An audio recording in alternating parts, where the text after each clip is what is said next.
Alô, meus queridos! Fala, minhas queridas! Vamos continuar o tema de provas ainda, falando um pouquinho de provas, só que agora eu vou falar com você das provas em espécie. Nós vamos começar propriamente trabalhando agora a respeito de 9 ou 10 tipos de perícia. Nós vamos andar aqui, acredito que entre 10, vai dar tempo da gente falar de 10 perícias. E o tema, portanto, agora dessa aula é um tema de outras perícias, também elencada hoje no Código de Processo Penal. Pedro, mas onde eu vou encontrar essas outras perícias no CPP? Doutor, artigo 160 ao artigo 184. Tudo bem? Artigo 160 até o artigo 184 do Código de Processo Penal. Tudo bem? Tá tranquilo? Vamos conversar então a respeito de cada uma dessas perícias que a gente vai ter que entrar aqui antes de entrarmos nas provas propriamente ditas, né? A primeira delas, que eu quero conversar com você, diz respeito, doutor, a uma coisa que nós chamamos de autópsia. Eu já vou adiantar para você que a terminologia autópsia, ela é a terminologia utilizada pelo Código de Processo, mas ela definitivamente, por posicionamento doutrinário, não é a melhor nomenclatura. Pedro, por que ela não é a melhor nomenclatura? Porque, na verdade, o termo autópsia diz respeito à análise em si próprio. Auto em si. Psia vem de análise, de exame. Tudo bem? Exame que você faz em si próprio. Só que a autópsia, você pode fazer numa pessoa que é viva e você pode fazer numa pessoa que é morta. Se você fazer numa pessoa que é viva, uma análise, o nome disso é biópsia. Se você fizer numa pessoa que é morta, é necropsia ou necrópsia. Percebeu? Aqui, o exame cadavérico, na verdade, não é uma autópsia, é uma necrópsia. Mas tudo bem, não nos importa muito, essa sendo a terminologia que o CPP usa, é isso que nós vamos utilizar na prática aqui. Tudo bem? Primeiramente, então, vamos trabalhar um conceito da autópsia, não é? Qual é o conceito de autópsia mesmo, então, Pedro, que eu tenho que levar? Doutores, a autópsia, ela nada mais é do que o exame cadavérico. É o exame cadavérico. Muito comum, muito famoso na medicina e foi feito a long time, não é? Muito tempo se faz esse exame chamado de exame cadavérico. Doutor, se a banca te perguntasse qual seria a finalidade da autópsia ou do exame cadavérico, o que você responderia? Para que serve o exame cadavérico, doutor? Qual seria a finalidade? Olha que ponto interessante do ponto de vista pericial. Quando se vai fazer uma perícia, o perito criminal ele tem o objetivo de determinar qual foi a dinâmica dos fatos, bacana, e também determinar se foi homicídio, suicídio ou acidente. Basicamente, essa interpretação dos fatos caberá ao juiz, mas quem o subsidia é o perito criminal. Por outro lado, o médico legista não cabe dizer se é homicídio, suicídio ou acidente. Doutor, o médico legista não faz isso. O médico legista determina uma coisa que nós chamamos de causa mortis. Esta causa mortis, estabelecida pelo legista, é a finalidade do exame cadavérico. Determinar uma coisa que nós chamamos de causa mortis. Entender por que a pessoa efetivamente morreu naquele caso. E eu já adiantei para você quem é o responsável por fazer a autópsia, não é? Quem é o responsável pela autópsia? Hoje você já sabe, doutor, que são os peritos oficiais chamados de médicos legistas. Necessariamente, portanto, bacharel em medicina. Tudo bem? Então, o médico legista é a pessoa, é o perito oficial responsável por fazer a autópsia. Às vezes, Pedro, mas o médico oficial, o médico também é perito oficial? Sim, doutor. A Lei 12.030 de 2009 estabelece 3 classificações de peritos de natureza criminal. Os peritos criminais, os médico-legistas e os odontolegistas. São as 3 autoridades chamadas de peritos oficiais de natureza criminal no Brasil. Pedro, e papiloscopista? Doutor, papiloscopista, do ponto de vista legal, não é considerado perito, apesar de alguns estados darem a nomenclatura de perito papiloscopista. Tudo bem? 1.4. Momento em que se realiza. Doutor, quando que se realiza uma autópsia. Quando que eu posso abrir o presuntão lá? Quando que eu posso fazer? Olha que interessante. No que diz respeito ao momento, você vai dizer o seguinte. A lei estabelece que a autópsia deverá ser feita após 6 horas do óbito. Olha que interessante. A autópsia deverá ser feita no decorrer de 6 horas do óbito constatado. Aí você vai me dizer, Pedro, mas por que a lei utilizou esse interregno necessariamente de 6 horas? Doutor, detectado o óbito, eu não sei se você sabia, mas quem estuda medicina legal sabe que o fenômeno da morte, ela não é simplesmente um fato, ela é uma sequência de acontecimentos. A morte não é um fato, a morte ela é um fenômeno. Ela acontece aos poucos. E para entender se a pessoa está efetivamente morta, eu preciso detectar alguns sinais. E estes sinais poderão ser detectados em um prazo de 6 horas. Como que chamam esses sinais, Pedro? São chamados de sinais abióticos, sinais abióticos consecutivos. São sinais que indicam certeza de morte. Tudo bem? Sinais que indicam ausência de vida. Ausência de vida. Consecutivos. Não são os imediatos. Imediatos não constatam certeza de morte. Os consecutivos acontecem. Como, por exemplo, você pode me dar um exemplo de sinal abiótico consecutivo? Posso. Rigor mortis. Doutor, se a pessoa está com rigor mortis, obrigatoriamente ela está morta.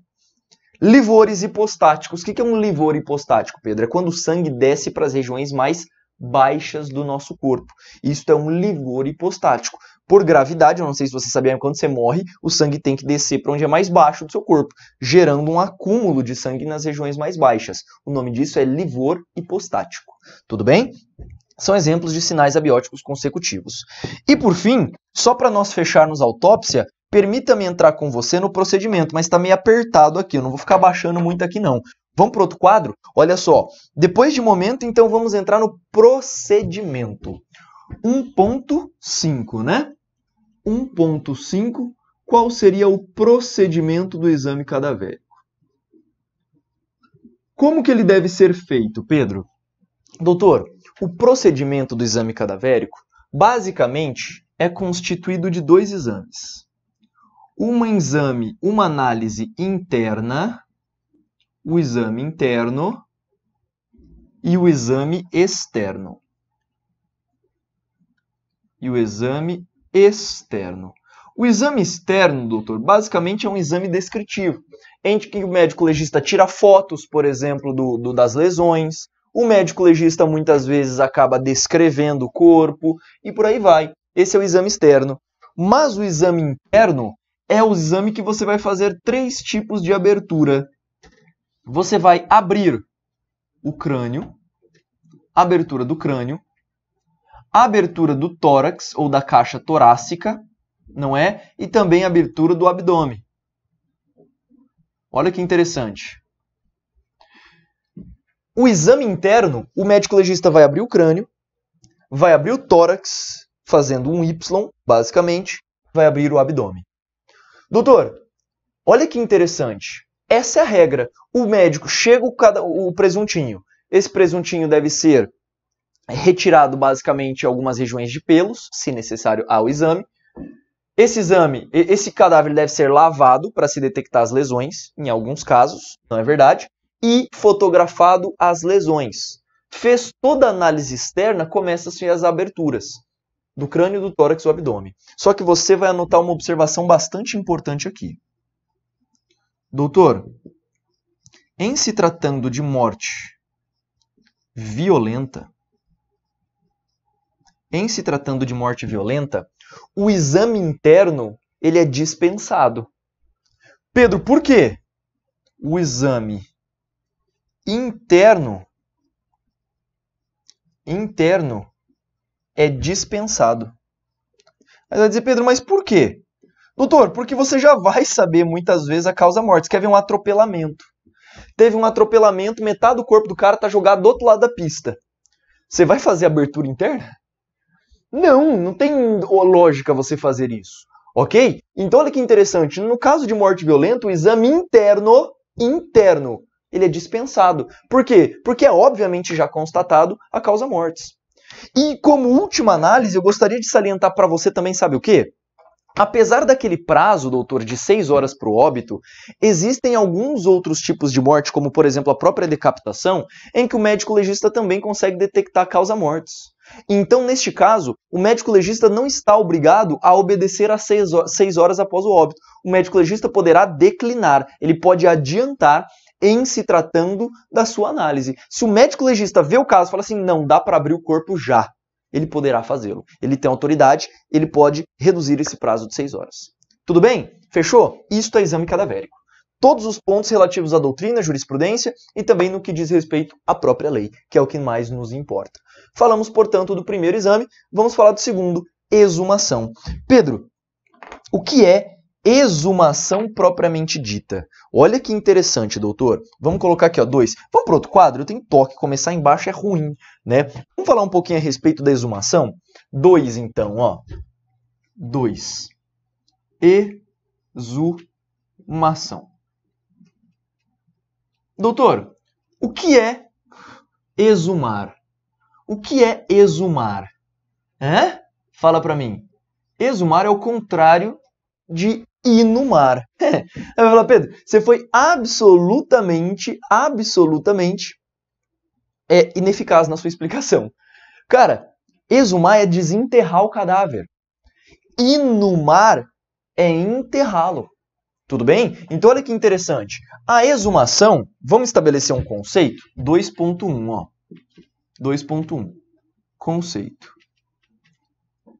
Hoje, a exumação, ela nada mais é do que desenterrar. É uma perícia que serve para desenterrar. Eu não preciso nem dizer que é um cadáver, né? Até porque se já te for um cadáver, é porque está morto. Então eu tenho que desenterrar um cadáver. Um cadáver para... Já vamos entrar na finalidade direto aqui, ó. Desenterrar um cadáver para a realizar perícia, que não foi realizada, realizar uma perícia, ou B, para complementar perícia anterior. Para complementar perícia prévia. Você entendeu? Deixa eu colocar aqui, ó, para complementar uma perícia prévia. Deu para entender? Então, olha só. A exumação é nada mais do que desenterrar um cadáver. Quando, Pedro? Em qual hipótese? Para realizar uma perícia que não foi feita. Ou até mesmo para complementar uma perícia prévia. Basicamente, para isso que serve o exame de exumação hoje na prática. 2. Quem pode autorizar desenterrar um cadáver, por exemplo? Doutor, esta prerrogativa caberá aos juízes, isso você sabe muito bem, e também aos delegados. Cabe aos juízes e aos delegados, que são os respectivos presidentes dos inquéritos. Pedro, mas e se o MP quiser? O MP requisitará a diligência ao delegado e o delegado vai e realiza. Deu para entender? Então, o conceito e quem pode fazê-lo, você, eu acredito que entendeu com bastante tranquilidade. Não é muito difícil de nós definirmos isso. Permita-me agora trabalhar também com o procedimento em espécie. Pedro, o procedimento propriamente dito, ele é muito difícil quando a gente pega? Olha só, o procedimento você vai ver que não é tão difícil. Vamos lá. Procedimento propriamente dito, hoje, da exumação. Primeiramente, doutor, o que o delegado deve fazer é agendar previamente. Então, agendar um dia e um horário específico para se realizar aquela exumação. Não é? Após agendado um dia e um horário, em seguida, no comparecimento, o delegado ele vai chegar no cemitério e vai pedir para o administrador do cemitério indicar o túmulo. vai chegar e falar assim, amigão, me leva até o túmulo. Indicação do túmulo. E aí a lei ela é expressa, doutor. O delegado chegou no cemitério, solicitou ao administrador do cemitério para que lhe indicasse o túmulo. E se ele não indicar, Pedro? E se o administrador do cemitério não indicar? Neste caso, ele pratica o crime de desobediência. Tudo bem? Desobediência. Não fez a indicação do túmulo, responderá por desobediência. Em seguida, você vai se deslocar até o túmulo, só que, doutor, ao abrir um caixão, você vai perceber que o que você encontra ali não é muito legal. Pedro, por quê? Esse cadáver ele está em fase de putrefação muitas vezes. Se ele estiver em fase avançada, porra, ali vai estar foda. Né? Então, olha só, o que vai fazer? Se tiver um estado avançado de putrefação, você vai ter que identificar aquele cadáver. Então, abrindo o túmulo, você vai ter que ter certeza que ele é ele. Tem que ser feita uma identificação. Se não houver avançado estado de decomposição, você vai fazer o quê? Chamar familiares ou pessoas relativamente próximas para identificar pessoalmente aquele cadáver. Só que, a depender da pessoa disponível, o delegado poderá abrir mão da identificação pessoal e poderá utilizar o conhecimento técnico dos papiloscopistas.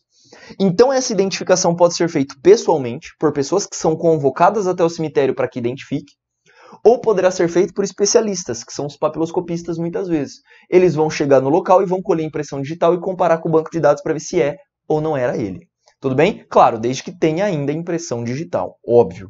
Né? Bacana? Então identifique-se aquele cadáver e detalhe, a lei quando cita esse ponto ela é bastante interessante. A lei fala assim, ó, será acionado o órgão de identificação e estatística. E tá correta essa afirmativa, a lei ela fala isso mesmo.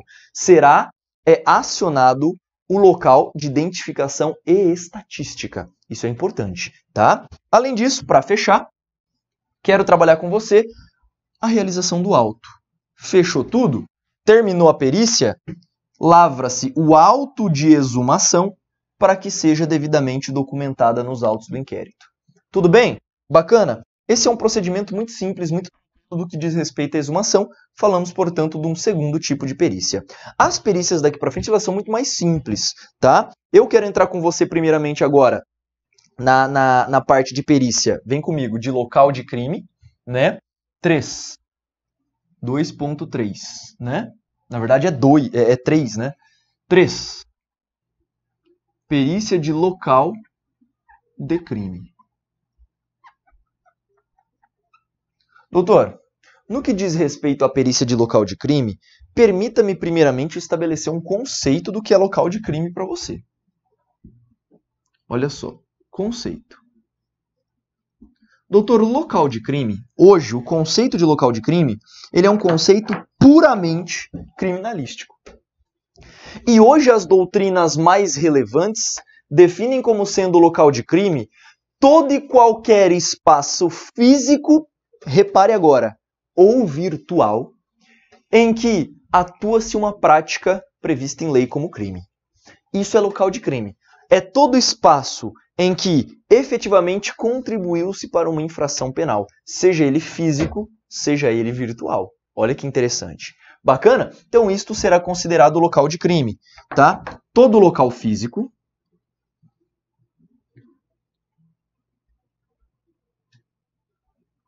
ou virtual relacionado ao crime. As classificações eu não vou trazer para você porque é a criminalística que vai trabalhar isso, ok? Nós não vamos falar especificamente disso em processo. Estabeleci um conceito, eu quero trabalhar agora primeiro. Falar a respeito da preservação. Doutor, o local de crime, ele deverá ser preservado pelos agentes que primeiro ali chegarem. Tanto é que a doutrina estabelece fases, sendo a primeira fase a chegada normalmente dos policiais militares aqui no Brasil. Então, a lei vai falar o seguinte, ó. O estado de conservação das coisas deverá ser mantido até a chegada dos peritos criminais, que poderão instruir os seus laudos com desenhos, esquemas ou fotografias. Isso é muito importante aqui para nós, hein? Então, olha só que interessante. A preservação deverá acontecer até a chegada dos peritos. Até a chegada dos peritos. E, doutor, até a chegada dos peritos, e esses peritos eles poderão instruir os seus laudos. A lei ela complementa um pouquinho aqui o artigo 6º, não é? Com desenhos, olha só que interessante, com desenhos, com esquemas e com esboços também. Tá? Então, a preservação deverá acontecer justamente visando um sucesso, uma eficácia da perícia in loco realizada. Então, eu devo preservar até que os peritos cheguem. E esses peritos poderão registrar esse local por meio de desenhos, esquemas e esboços. Alguns colocam até croquis aqui também, está perfeitamente correto. Tudo bem? Preservação, basicamente, é isso que a gente tem que trabalhar num primeiro momento. Beleza, Pedro. Preservei, os peritos chegaram e efetivamente realizaram a sua função. Doutor, os peritos na hora de fazer o laudo, olha que interessante, eles deverão também trazer a dinâmica do crime. Eles devem explicar no laudo a dinâmica e também as alterações possíveis de local, inclusive as consequências jurídicas daquela alteração.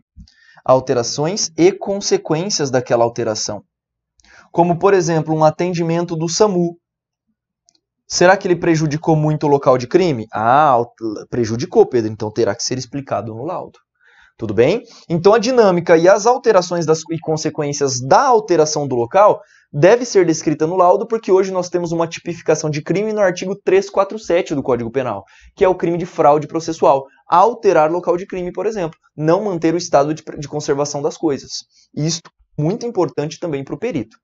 Mas vai dizer, Pedro, e naqueles crimes em que o perito se encontra com cadáver? Como que o perito ele deve registrar um cadáver em cena de crime? A lei fala isso? Fala, doutor. Em crimes em que existam cadáveres no local, o perito perceba, ele deverá fotografar, registrar esse cadáver na posição em que esse cadáver foi encontrado. A banca ela gosta muito de dizer o seguinte, olha só. Os cadáveres deverão ser fotografados com a face à mostra para facilitar a identificação. Porra nenhuma. Isso não existe. Ah, os cadáveres deverão ser fotografados de forma padronizada. Não. Doutor, o cadáver ele deve ser encontrado na posição em que ele foi encontrado. O perito, quando ele chega no local, ele registra tudo antes de mexer em qualquer coisa. Ele registra como, Pedro? Pode ser por mapeamento 3D feito por drone, pode ser por fotografia por câmeras específicas, pode ser por vídeo. Tem perito que chega e gosta já de fazer um vídeo com o celular. Não tem problema. Doutor, plenamente possível. Os cadáveres serão registrados na posição em que eles foram encontrados. Bacana? E, inclusive, as respectivas lesões. Olha só que interessante. Havendo lesões nesse cadáver ou lesões de pessoas, elas serão fotografadas sempre se possível. Sempre se possível. Pedro, por que sempre se possível? Porque uma lesão ela cicatriza, meu filho. Se for possível, eu marco a lesão. Se não for possível, eu não fotografo. Você não vai cortar de novo só para falar que o cara estava cortado. Tá? Não dá para fazer isso. Então esta vem a ser a terceira perícia, que é a perícia de local de crime. Uma perícia muito simples também aqui para nós. A gente basicamente encontra lá no artigo 64, 65 e 169. Bastante coisas relacionadas a essa perícia aqui. Avancemos. Quarto tipo de perícia. Exame complementar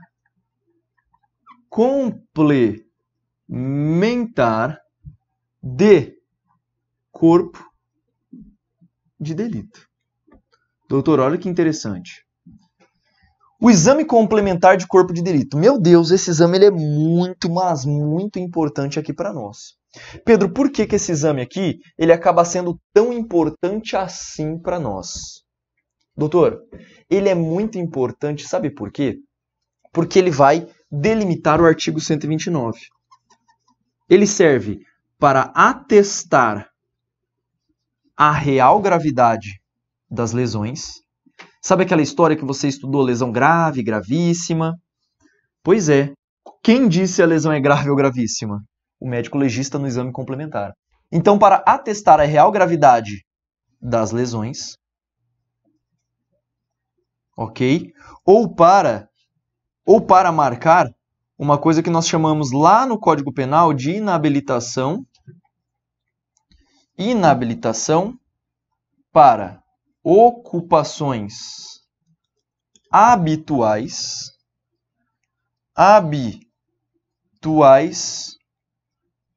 por mais de 30 dias. Então, o exame complementar de corpo de delito, ele é um exame que deve ser realizado, doutor, você já sabe, né? Ele deve ser realizado após 30 dias. Ou seja, a partir do 31º dia, após 30 dias. Então, a partir do 31º dia, já é possível se realizar uma coisa que nós chamamos de exame complementar de corpo de delito. Serve para quê, Pedro? Para caracterizar, enquadrar uma lesão em lesão grave, lesão gravíssima, tá? Ou até mesmo marcar uma coisa que nós lá na lesão grave chamamos de inabilitação para as ocupações habituais por mais de 30 dias. O cara não pôde, por exemplo, varrer uma rua, lavar uma calçada, fazer alguma coisa do tipo. Tudo bem? Muito simples esse exame. Esse é o exame complementar. Sim, quem faz eu não preciso nem dizer, né? Médico legista, né? 5. Quinto exame. Exames laboratoriais. Exames laboratoriais. O que você precisa saber da lei que fala a respeito dos exames laboratoriais? Doutor, um exame laboratorial é um exame geralmente de alta complexidade. Não é um exame muito simples de ser feito. O que eu recomendo que você anote no que diz respeito a esse exame é o seguinte. Olha só. Os exames laboratoriais obrigatoriamente seguirão a guarda de contramostra. Por quê? Caso seja necessário uma nova perícia para constatar o fato, é obrigatório que se faça uma guarda de contramostra. Aí você vai dizer, Pedro, bacana, se sempre eu tenho que guardar uma contramostra, é responsabilidade de quem a geração dessa contramostra? Doutor, do perito. É o perito responsável por fazer a guarda de contramostra. Pedro, e se não o fizer? Responderá administrativamente por isso. Tudo bem? Isso é importante. Deve guardar contra amostra laboratorial. E a lei, ela vai dizer só mais uma coisinha a respeito dos exames laboratoriais. Podem existir fotografias ou microfotografias, não é? Como a gente faz em microscopia. É possível existir fotografias, é possível que exista esquemas elucidativos para facilitar o entendimento. Então isso acontece muito na perícia laboratorial, quando vai se realizar, por exemplo, o exame de GSR, Gunshot Residue. Significa um exame de partícula de arma deflagrada. Um exame daquilo que nós chamamos de propelente, ou em alguns casos da espoleta, que basicamente é constituída por bário, antimônio. A gente encontra esses metais e também o chumbo, né? Isto forma uma micropartícula, por microscopia eletrônica de varredura, você consegue detectá-la, tá? E aí você tira uma foto e cola no laudo. Pronto, isso é, por exemplo, um exame laboratorial que se faz por microscopia. Avançando, permita-me entrar com você em algumas perícias um pouco menos relevantes, perícias mais tranquilas de nós trabalharmos, que eu tenho, por exemplo, aqui para você como número 6, né? Como número 6, eu quero trabalhar com você a perícia de furto qualificado. Perícia de furto qualificado. A lei fala o seguinte, ó. Quando a subtração da coisa for praticada, ela elenca 2 tipos de situações apenas, o que para mim é um absurdo. Quais são as qualificadoras citadas pelo CPP? Ele fala o seguinte, ó. Quando o furto for praticado mediante rompimento de obstáculo,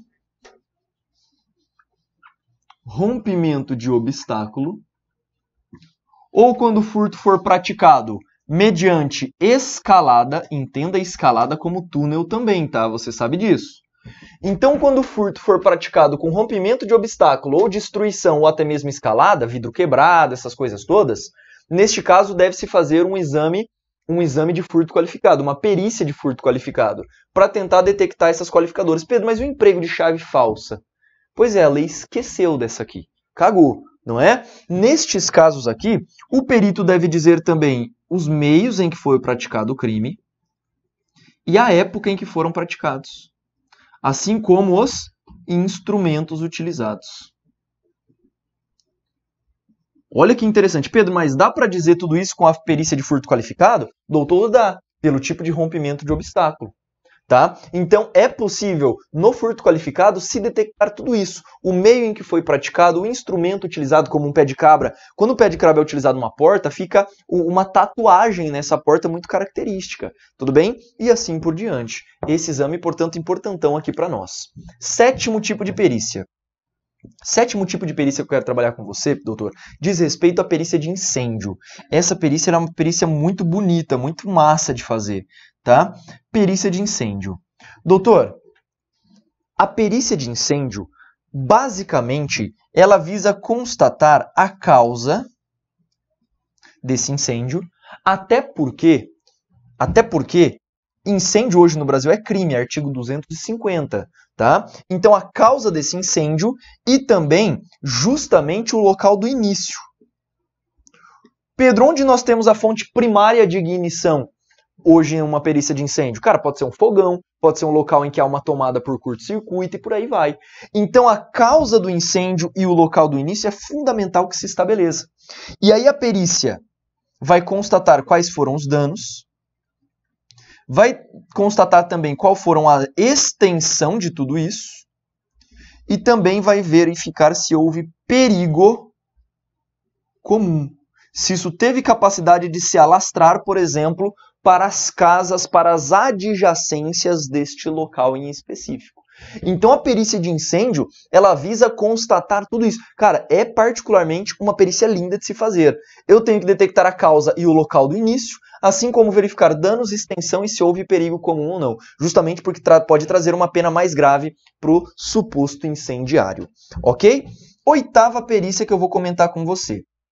Doutor, a oitava perícia diz respeito ao exame grafotécnico. Ah, esse exame ele é importantão, hein? Pedro, por que o exame grafotécnico ele é importantão? Cara, porque cai muito em prova, porque na prática ele acontece demais. Quer ver? O que é o exame grafotécnico propriamente dito? Olha só, dentro do exame grafotécnico, eu quero trazer um conceito para você. O exame grafotécnico, doutor, é um exame comparativo. Ele é um exame comparativo em que o juiz vai solicitar uma perícia de uma suposta amostra de autoria, certo? Comparativo por quê, Pedro? Porque ela visa determinar a autoria das escritas. A autoria das escritas. Então o juiz pega aquilo que nós chamamos de amostra questionada e a amostra referência. A amostra questionada é aquela amostra que o juiz tem dúvida. E a amostra referência é uma amostra cópia que vai ser utilizada como base para comparação. Então, olha só, é um exame comparativo. Aí você vai me dizer o seguinte, Pedro, beleza, o exame grafotécnico é um exame comparativo. Mas como é que funciona o procedimento de tudo isso? Olha que interessante. O juiz ele intima a parte em juízo para que realize o exame comparativo. Ele vai se deslocar e ao chegar no local, seja no inquérito com o delegado, seja no processo com o juiz, esta parte, o delegado ou o juiz vai ditar o que ele tem que escrever. E ele vai efetivamente o quê? Escrever alguma coisa para servir como base. A pergunta aqui é, esta pessoa é obrigada a escrever aquilo que o delegado ou o juiz disseram? Doutor, não, porque ninguém é obrigado a produzir prova contra si mesmo. Então você vai dizer o seguinte, ó, não há obrigatoriedade de escrita. Não há obrigatoriedade de escrita. Mas olha o ponto legal. Pedro, o cara não quer contribuir. O que o juiz pode fazer? O juiz pode requisitar a órgãos públicos documentos que constatem a sua letra. Sabe aquela redação que você prestou concurso público? Pois é, aquela redação o juiz pode puxar. Sabe aquela prova que você fez lá na faculdade? Se você fez uma faculdade pública, o juiz também poderá utilizar esses documentos. Bacana? Tranquilo? Então não há obrigatoriedade de escrita. Isso é muito importante. Doutor, cá entre nós, o exame grafotécnico ele é um exame lindo de ser realizado. E como último tema que diz respeito ao exame, eu posso te questionar o seguinte. Doutor, será que é possível no exame grafotécnico ele ser feito em impressões? Impressora, por exemplo, feito na impressão que sai da impressora. Dá para fazer? Doutor, dá. Quer ver? Faça uma redação e a digitalize. Tem como você fazer alguns exames, pelo menos, ali? Claro que tem. Isso já foi perguntado pelo CESP em 2014. Tudo bem? Inclusive, relacionado principalmente a uma prova, salvo engano, de Polícia Federal. Então, nesse caso, o exame grafotécnico pode ser feito em impressões sem problema algum. Doutor, essas são as perícias que eu vou trabalhar com você. Eu deixei no seu material mais 2 pontos bastante relevantes, que são as perícias nos instrumentos do crime para verificar a eficiência ou não, para caracterizar ou não como crime possível, e também a questão de perícia de objetos destruídos, que é a perícia de avaliação. São 2 perícias que você tem que ler o texto de lei, que eu já disponibilizei para você, e assim nós fechamos o tema de outras perícias.